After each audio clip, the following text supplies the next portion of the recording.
Bom dia, Escola de Profetas. Bom dia, Aninha. Bom dia, Profitai. Bom dia para você que está em casa. Que Deus possa abençoar a sua vida grandemente. Amém.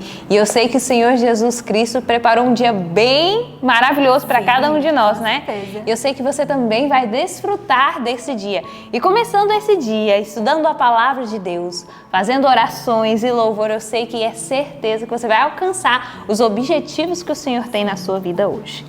E Aninha, para começar o nosso dia, como eu disse, que o Senhor tem um dia maravilhoso para nós. Nós vamos orar ao Senhor. E eu convido a você a participar dessa oração junto conosco também. Pai querido, nós louvamos o Teu nome porque nós temos a certeza de que o Senhor está conosco nesse dia, que o Senhor possa alcançar o nosso coração e o coração das pessoas também que têm acompanhado esse vídeo, Pai. Nos dê a certeza, Senhor, de todas as bênçãos e as promessas que o Senhor já nos prometeu, Pai. Que nós possamos alcançá-las hoje neste dia tão maravilhoso que o Senhor preparou para nós. Te entregamos tudo em Tuas mãos, os nossos anseios, as nossas dificuldades.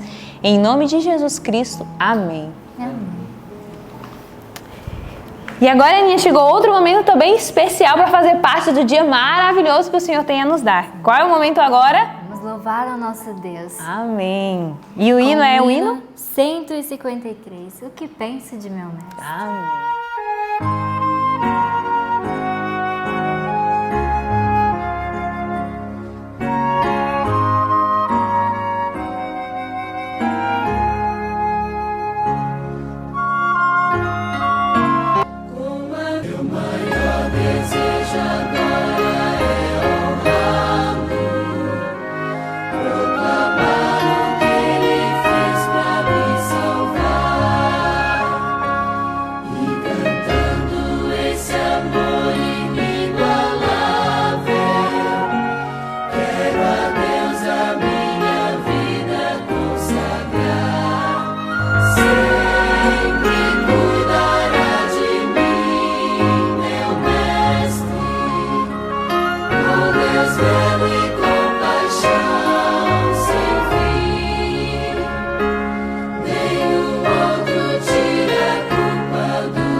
Amém! Que bom louvar o Senhor, né? Isso nos traz muita paz ao nosso coração. Mas agora chegou outro momento especial também. E que momento é esse? Nosso versinho. Vamos recitá-lo, né? E a senhora já decorou? Claro! Já tem muitos anos que eu decorei esse verso já. Eu ainda não decorei, então ainda tem chance de você decorar. Vamos lá no 3? E nosso versinho está onde? Em Hebreus 4, do 9 ao 12, né? Então vamos contar até 3 para começarmos? 1, 2, 3. Hebreus 4, do 9 ao 12. Portanto, resta ainda um repouso para o povo de Deus, porque aquele que entrou no seu repouso, ele próprio repousou de suas obras, como Deus das suas. Procuremos, pois, entrar naquele repouso, para que ninguém caia no mesmo exemplo de desobediência. Porque a palavra de Deus é viva e eficaz, e é mais penetrante do que espada alguma de 2 gumes, que penetra até a divisão da alma e do espírito, das juntas e medulas, e é apta para discernir os pensamentos e as intenções do coração. Hebreus 4, do 9 ao 12. Hebreus 4, do 9 ao 12. Portanto, resta ainda um repouso para o povo de Deus, porque aquele que entrou no seu repouso, ele próprio repousou das suas obras, como Deus das suas. Procuremos, pois, entrar naquele repouso, para que ninguém caia no mesmo exemplo de desobediência. Porque a palavra de Deus é viva e eficaz, e é mais penetrante do que espada alguma de 2 gumes, que é apta para discernir os pensamentos e as intenções do coração. Hebreus 4, do 9 ao 12. Hebreus 4, do 9 ao 12. Portanto, resta ainda um repouso para o povo de Deus, porque aquele que entrou no seu repouso, ele próprio repousou de suas obras, como Deus das suas. Procuremos, pois, entrar naquele repouso, para que ninguém caia no mesmo exemplo de desobediência, porque a palavra de Deus é viva e eficaz, e mais penetrante do que espada alguma de 2 gumes, que penetra até a divisão da alma e do espírito, das juntas e medulas, e é apta para discernir os pensamentos e intenções do coração. Hebreus 4, do 9 ao 12. Amém. Que o Senhor agora possa te abençoar com o estudo da palavra, e eu sei que o Senhor tem grandes bênçãos a nos dar nesse dia de hoje. Que Deus te abençoe. E até a próxima. Bom dia! Bom dia! Bom dia para você também que acordou e acordou com saúde. Se não acordou com saúde, pelo menos acordou, né? As misericórdias do Senhor se renovou na tua vida e na minha vida. Como é bom, né? Como é bom acordarmos e termos salvação.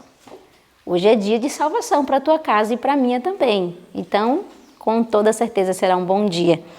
Eu quero convidar você, então, a estudar a Bíblia agora comigo. Olha que especial. O Senhor Deus nos deu esse privilégio de termos a palavra dele em nossas mãos e podermos estudarmos juntos. E eu quero convidar você aí a abrir a sua Bíblia em Esdras, capítulo 1. Nós vamos estudar hoje o capítulo 1, 2 e 3. E junto a Esdras, nós vamos estudar o capítulo 45, Profetas e Reis, a volta do exílio. Deixa eu falar uma coisa para ti, que enche muito meu coração, pensar sobre isso e falar sobre isso e orar sobre isso também.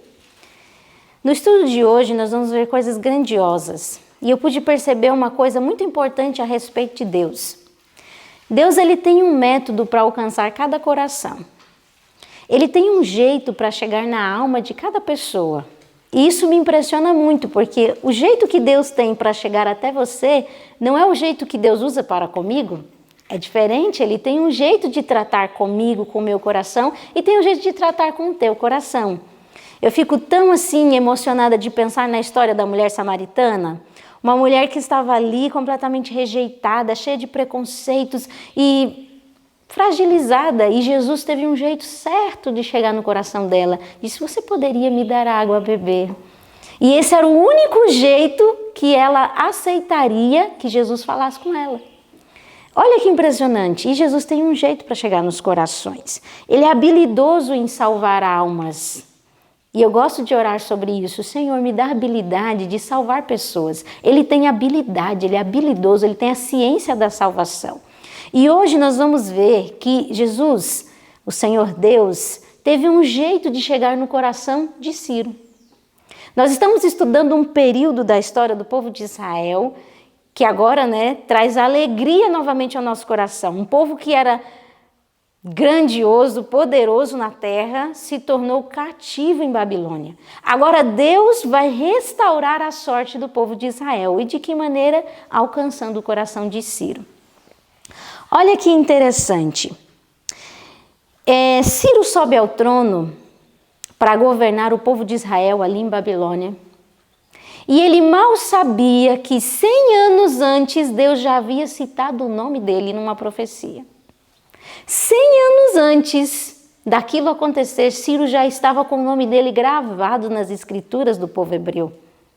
Mas não só o nome, estava gravado também a maneira como ele venceria a Babilônia. Se você pegar o livro de Isaías, eu quero ler com você porque isso me impressiona demais. Como Deus é detalhista, como Deus é incrível. O livro de Isaías, capítulo 44, verso 27 e verso 28, diz assim, Deus está falando aqui sobre a libertação do povo de Israel. E aí ele diz aqui, vou ler a partir do verso 26 para você entender o contexto. Que confirma a palavra do seu servo e cumpra o conselho dos seus mensageiros, que digo a Jerusalém, tu serás habitada, e as cidades de Judá sereis edificadas e eu levantarei as suas ruínas. Deus estava fazendo uma promessa ao povo de Israel. Que digo à profundeza, seca-te, e eu secarei os seus rios? Que digo de Ciro, é meu pastor e cumprirá tudo que me apraz, dizendo também a Jerusalém, tu serás edificada e ao templo tu serás fundada. Olha que especial. Deus deu a Isaías, anos antes, a maneira como Babilônia seria destruída e por quem seria destruída. Olha que especial. E Daniel e outras pessoas que estavam ali em Babilônia, né, liam escrituras como essa e enchiam o coração de esperança de pensar, a libertação está próxima de acontecer. Jeremias já falava, era 70 anos de cativeiro. Então eles ficavam assim ansiosos e esperançosos de verem a profecia de Deus se cumprindo exatamente como havia acontecido, como estava acontecendo. E olha que especial, aqui estava então o coração daqueles que estavam crendo no Senhor, nessas profecias. E Deus, com essa maneira de agir, não somente daria esperança ao coração dos fiéis que estavam lá, mas alcançaria o coração de Ciro. De que maneira? Daniel, quando alimentava o coração dele com essas profecias, estava crente de que em breve o povo seria liberto. Mas aí ele começa a ter uma sucessão de visões. Ele começa a ter várias visões. E numa dessas visões ele tem uma visão das 2.300 tardes e manhã. E aí ele se angustiou, porque ele falou assim, mas espera aí, Senhor, não são 70 anos? Como agora são 2.300 anos? Ele ficou angustiado, entrou uma angústia no coração de Daniel de pensar que não seria agora a libertação do povo. E ele pensou, e as escrituras, e as profecias de Jeremias? E diz aqui que ele chegou a desfalecer de tamanha tristeza. Olha só a situação em que Daniel estava, em tremenda angústia. O que você faz quando você está em angústia? Qual é a sua primeira ação? Você arranca os cabelos? Às vezes a gente escreve ou liga para alguém que a gente confia muito, né? O que Daniel fez quando entrou em angústia? Daniel foi estudar a Bíblia novamente e caiu em oração. Só que a oração de Daniel foi muito especial. Se você pegar aí o seu livro, o parágrafo que começa assim, com fé fundada na segura palavra da profecia, acha esse parágrafo aí no livro, no capítulo de hoje, e olha só qual foi o tipo de oração que foi feita por Daniel. Com fé fundada na segura palavra da profecia, Daniel pleiteou do Senhor o imediato cumprimento dessas promessas. Suplicou que a honra de Deus fosse preservada e em sua petição ele se identificou plenamente com os que não tinham correspondido ao propósito divino, confessando os pecados deles como os seus próprios. Peraí, mas Daniel não era justo? Daniel não era reto? Não foi ele que Deus livrou da cova dos leões por ser reto diante do Senhor? Não era ele o muito amado do céu? Mas em sua oração, como que ele se identifica? Com aqueles que haviam quebrado a lei do Senhor e não cumprido o propósito de Deus. Olha o que o livro continua dizendo no próximo parágrafo. Eu dirigi o meu rosto ao Senhor Deus, declarou o profeta, para o buscar com oração e rogos, com jejum e saco e cinza, e orei ao Senhor, meu Deus, e confessei. Embora Daniel havia muito na obra de Deus, e dele tivesse dito que era muito amado, agora se apresentava ante Deus como um pecador, expondo veementemente a grande necessidade do povo que amava. Sua oração era eloquente em sua simplicidade e intensamente fervorosa. E sabe o que aconteceu? Essa posição de Daniel, que é a posição correta, essa é a posição de quem foi justificado por Deus. Nunca será a posição de que eu sou melhor e eu estou num degrau maior. A pessoa que busca a Deus, ela não se sente assim. Esse é o sentimento daqueles que realmente estão bem distante do Senhor. Então Daniel tinha a posição de quem realmente estava muito próximo do Senhor.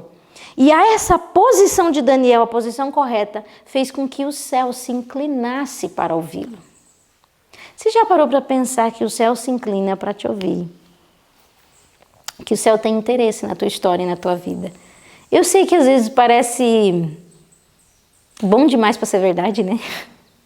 Mas é verdade.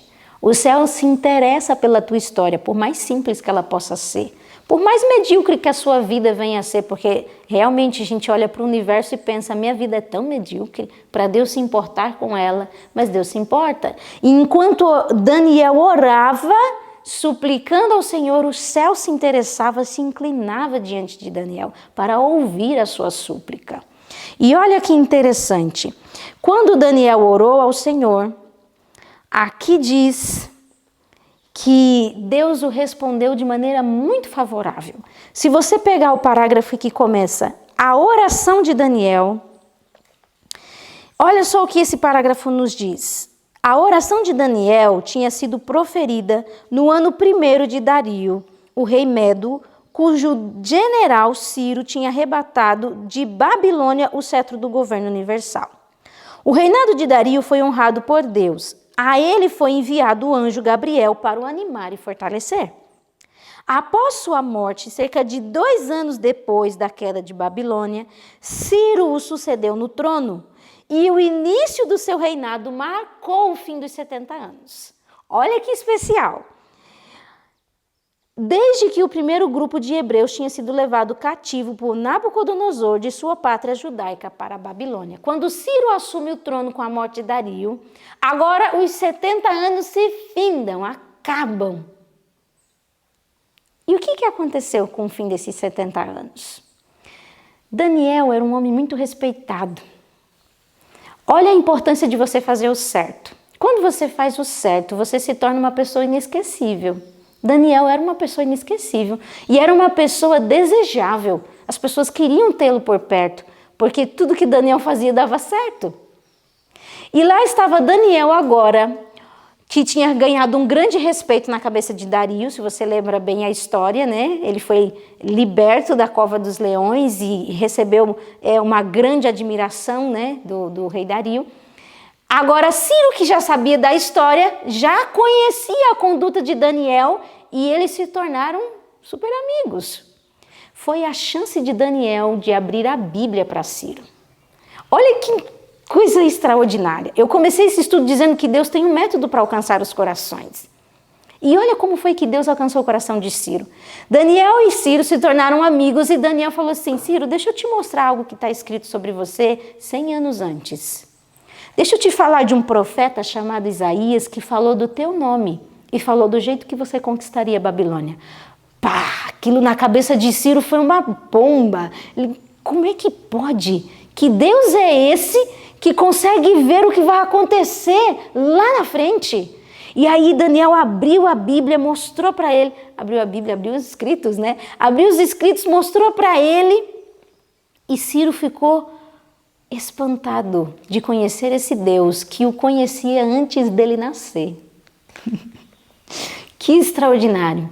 Aquilo conquistou o coração de Ciro de tal maneira que ele deu a seguinte ordem. Você vai agora lá para Esdras, que é o capítulo que nós estudamos hoje.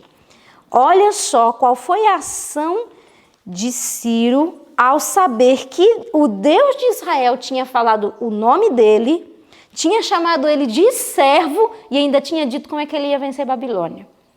Gente, que especial, Deus é tremendo demais.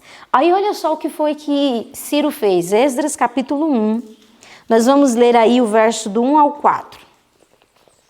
No primeiro ano de Ciro, rei da Pérsia, para que se cumprisse a palavra do Senhor pela boca de Jeremias, despertou o Senhor o espírito de Ciro, rei da Pérsia, o qual fez passar pregão por todo o reino, como também por escrito, dizendo: Assim diz Ciro, rei da Pérsia, o Senhor, Deus dos céus, me deu todos os reinos da terra. Quem deu? Olha o reconhecimento dele. O Senhor, Deus do céu, me deu o reino. Me deu toda a terra. Ele reconhecia que ele tinha vencido os reinos pela mão do Senhor. Me diga se isso não é conversão. Que extraordinário. E me encarregou de ele edificar uma casa em Jerusalém, que está em Judá. Ele entendeu a missão dele. Deus me deu essa missão. Eu tenho que edificar a cidade de Jerusalém, o templo em Judá. Quem há entre vós de todo o seu povo, seja seu Deus com ele, suba a Jerusalém, que está em Judá, e edifique a casa do Senhor, Deus de Israel. Ele é o Deus que está em Jerusalém. Olha o verso 4. E todo aquele que ficar atrás em algum lugar em que andar peregrinando, os homens de seu lugar o ajudarão com prata, com ouro, com bens e com gados, além das dádivas voluntárias para a casa de Deus que está em Jerusalém. Isso daqui me impressionou demais. Só a ação do Espírito de Deus na cabeça de um pagão para fazer isso. Quem em sã consciência tem um reino onde tem cativos, liberta esses cativos e ainda diz assim, ó, deem dinheiro para eles irem embora. É só na Bíblia que a gente encontra essas coisas, né? É só pela ação do Espírito de Deus, um pagão libertar seus escravos, seus cativos e ainda dar dinheiro para eles construírem a cidade deles. Só movido pelo Espírito do Senhor. E foi exatamente isso que aconteceu. Se você ler o verso 6, ó. E todos os que habitavam nos arredores lhes firmaram as mãos com vasos de prata, com ouro, com bens e com gado e com coisas preciosas, além de tudo que voluntariamente se deu. E não teve como não lembrar do Egito, né? O povo lá no Egito, escravo, não tinha mais nada. Mas na hora de sair, eles falaram, vá-se embora, ainda leve tudo, pode levar o que vocês quiserem. Saíram do Egito riquíssimos. E novamente o povo de Deus agora voltando para a sua terra, libertos e ainda cheio de dinheiro. Só Deus para fazer essas coisas. Só que todo recomeço não é fácil. Você acha que é fácil recomeçar? Recomeçar do zero? Claro que não. Não é fácil. O povo voltou para lá para ajudar, foi protegido durante a viagem, Deus os protegeu porque eles voltaram em cerca de 50 mil pessoas. E voltaram riquíssimos, carregando muita prata, muito ouro, muitos animais. E imagina, a viagem demorava muito tempo e imagina os riscos, né, de serem assaltados. E Deus os protegeu na viagem. Mas imagina chegar lá e ver tudo destruído e ter que reconstruir tudo. Você acha que é fácil? Precisa de muita força, precisa de muita coragem. E lá estava o povo de Israel agora, voltando sob a ordem de Deus e a ordem de Ciro. E quando eles chegam lá, olha que interessante, qual é a primeira ação deles? O que vocês acham que eles fizeram quando chegaram lá? Qual foi a primeira coisa que eles pensaram em fazer? Esse aqui eu achei muito legal. Se você pegar aí Esdras capítulo 3, o verso 3, diz o seguinte, ó. Vamos ler o verso 2.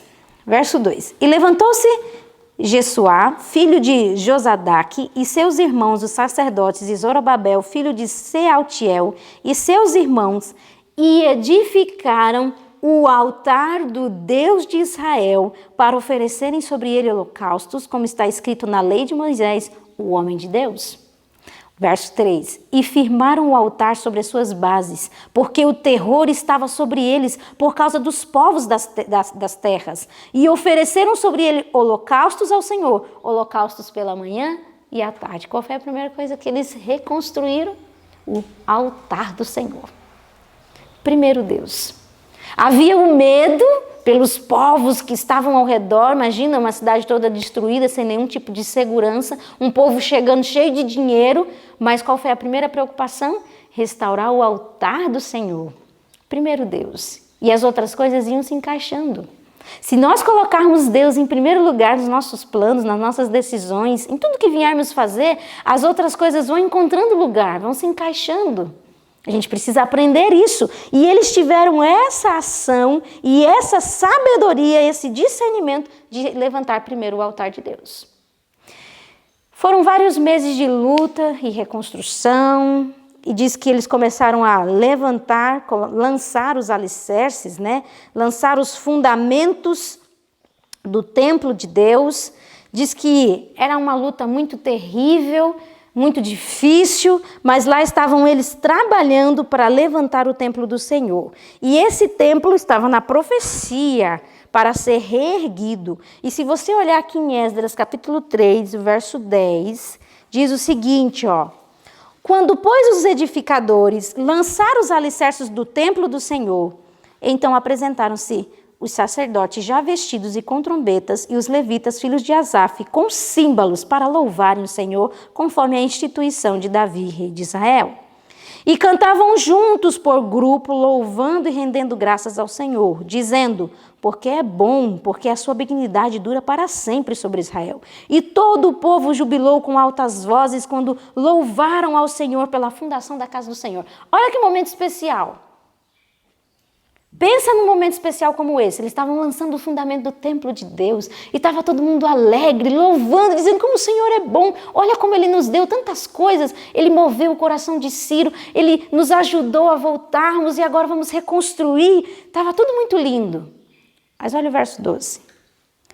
Porém, dá medo, né, quando vem essas coisas? Estava tudo muito feliz. Porém, muitos dos sacerdotes levitas e chefes dos pais, já idosos, que viram a primeira casa, o templo de Salomão, choraram em altas vozes quando à sua vista foram lançados os fundamentos desta casa. Olha a situação. O povo tudo feliz, alegre, porque Deus estava sendo bom. E aí os idosos que viram a primeira casa, que viram a glória do templo de Salomão, começaram a olhar assim e começaram a chorar. Porque a casa estava sendo inferior à primeira. Que duro é isso daqui. Que falta de discernimento nós encontramos nessa situação. Antes de eu ler os parágrafos do livro que falam sobre esse ponto, como é sério nós ficarmos relembrando a glória do passado.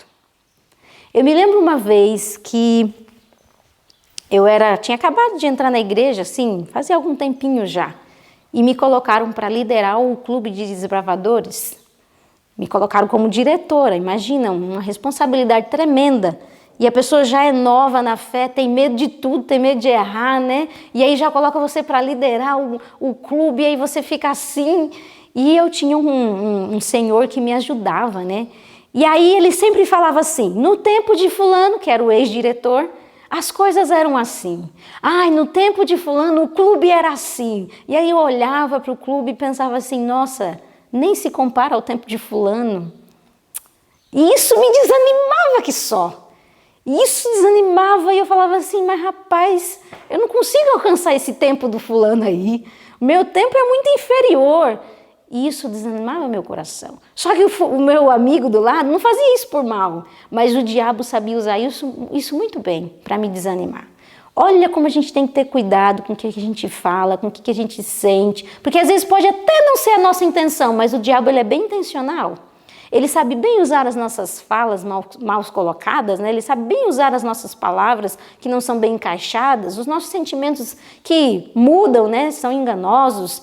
E a gente tem que tomar cuidado com esse tipo de posição. Olha só o que o livro vem dizer aqui, ó. Acho o parágrafo que começa: era natural que a tristeza enchesse o coração desses homens encanecidos ao considerarem os resultados da longa impenitência. Tivessem eles e a sua geração obedecido a Deus, escutado o seu propósito para Israel, e o templo construído por Salomão não teria sido destruído. De quem era a culpa? Deles mesmos. Nem teria sido necessário o cativeiro, mas em virtude da ingratidão e deslealdade, eles haviam sido espalhados entre as nações gentílicas. Continua. Mudadas estavam agora as condições. Em terna misericórdia, o Senhor havia visitado outra vez o seu povo e permitira-lhe retornar à sua própria terra. A tristeza pelos erros do passado devia ceder lugar a sentimentos de grande alegria. Não devia mais haver tristeza pelos erros do passado. Agora deveria ter sentimento de alegria, porque Deus estava sendo misericordioso novamente com o povo. Deus tinha movido o coração de Ciro para que os ajudasse a reconstruir o templo, e isso devia ter despertado expressões de profunda gratidão. Mas alguns não discerniram as providências de Deus em operação. Em vez de se alegrarem, acariciaram pensamentos de descontentamento e desânimo. Haviam visto a glória do templo de Salomão e lamentavam a inferioridade da construção a ser agora construída. Não tiveram discernimento. Não perceberam a importância daquela situação. E ao invés de ajudarem, estavam atrapalhando a obra de Deus. Olha que sério é isso. Como que nós devemos estar atentos? As murmurações e queixas e a desfavorável comparação feita tiveram uma influência deprimente sobre o espírito de muitos e debilitaram as mãos dos construtores. Os trabalhadores levantaram a perguntar se deveriam prosseguir com a construção de um edifício que já de início era tão fracamente criticado e se tornava a causa de tanta lamentação. Os construtores pensaram o quê? Eu vou continuar essa obra se já de início o pessoal já está achando ruim. Nós temos que ter cuidados, irmãos. Quantas vezes nós vemos isso acontecer quando há mudança de pastores? Não é? A gente gosta de um pastor e de repente muda ele de igreja e vem um outro pastor e aí você já não o aceita tanto, você enfraquece a obra do Senhor. Quantas vezes fazemos isso com mudança de líderes em cargos? Ah, mas fulano fazia assim e ciclano fazia assado e a gente enfraquece a obra de Deus com esse tipo de posição e comentário. Só que, olha que especial, aqui a gente tem uma estratégia para lidar com esse tipo de situação. O verso 12, o finalzinho dele continua dizendo aqui do capítulo 3. Mas muitos levantaram as vozes com júbilo e com alegria, de maneira que não discernia o povo as vozes de júbilo e de alegria, das vozes do choro do povo, porque o povo jubilava com tão altas vozes que o som se ouvia de muito longe. Quando vierem as críticas, as comparações, quer saber de uma? Trabalhe. Cante mais alto. Louve o Senhor mais alto, para que as vozes das críticas e do choro e da lamentação sejam abafadas pelas vozes da alegria, pelas vozes do ânimo e do fervor. Que lições preciosas nós temos na palavra do Senhor. E aqui nós terminamos o nosso estudo com um relato muito importante e especial. Eles estavam comparando a glória do templo. Aquele templo era mais lindo, era mais belo, agora nós temos um templo inferior. Deixa eu perguntar para ti, qual é o culto que agrada a Deus? Qual é o culto que agrada ao Senhor? Às vezes ficamos tão preocupados em construir belas igrejas, belos templos, que sejam magnificentes, e a gente fala assim, Deus merece o melhor, temos que honrar. De fato, Deus merece o melhor templo, melhor a igreja. A melhor construção, a coisa mais bela, Deus merece isso é fato, mas qual é o culto que agrada a Deus? É um templo belo, bonito? O culto que agrada a Deus é o que está escrito aqui no parágrafo, que diz assim: é quando os princípios vitais do reino de Deus são perdidos de vista que as cerimônias se tornam numerosas e extravagantes.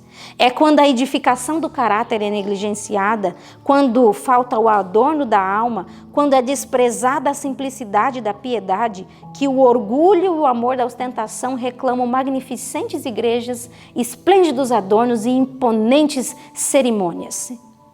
Mas em nada disto Deus é honrado. Ele avalia sua igreja não pelas vantagens externas, mas pela sincera piedade que distingue do mundo.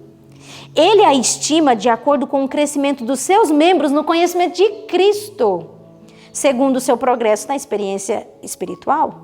Ele olha para os princípios de amor e bondade. Nem toda a beleza da arte pode ser comparada com a beleza da têmpera e do caráter que devem ser revelados naqueles que são representantes de Cristo. Uma congregação pode ser a mais pobre da terra, pode não ter as atrações de exibição exterior, mas se seus membros possuem os princípios do caráter de Cristo, os anjos se unirão com eles em seu culto. O louvor e ações de graças do coração agradecido ascenderão a Deus como sua oferenda, como suave oferenda. O que agrada a Deus? São templos, são construções. O que agrada a Deus é quando o nosso caráter se assemelha ao dele. Quando o nosso coração se molda ao que Ele é. Isso que agrada a Deus. Não adianta templos lindos se lá dentro existem membros que estão mortos, precisando da ressurreição de Cristo. Nós precisamos entender que Deus tem planos para mim e para você. O que esse estudo nos ensina? Esse estudo nos ensina o que está lá em Jeremias 29, verso 11. Eu bem sei os pensamentos que tenho a vosso respeito, diz o Senhor. Pensamentos de paz e não de mal. Deus tem um propósito para você, para a tua vida, para a tua história, dentro desta missão. Cumpra esse propósito.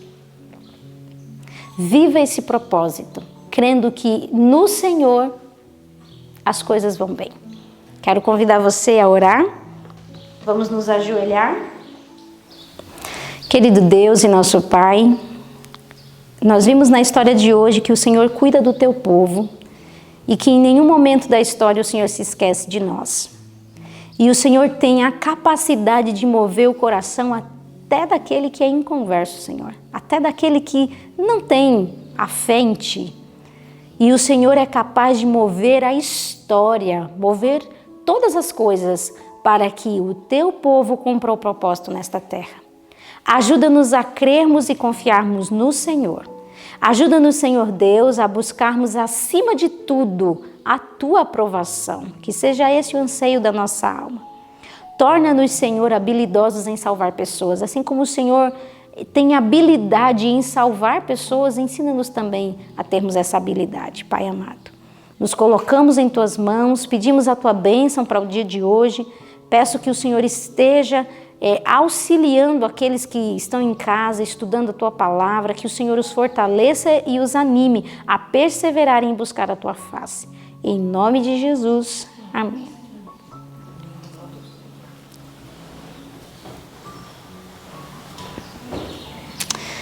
Que você não se esqueça no dia de hoje que o céu se inclina para cumprir o propósito dele na tua vida. Que o Senhor Deus te abençoe. E até amanhã.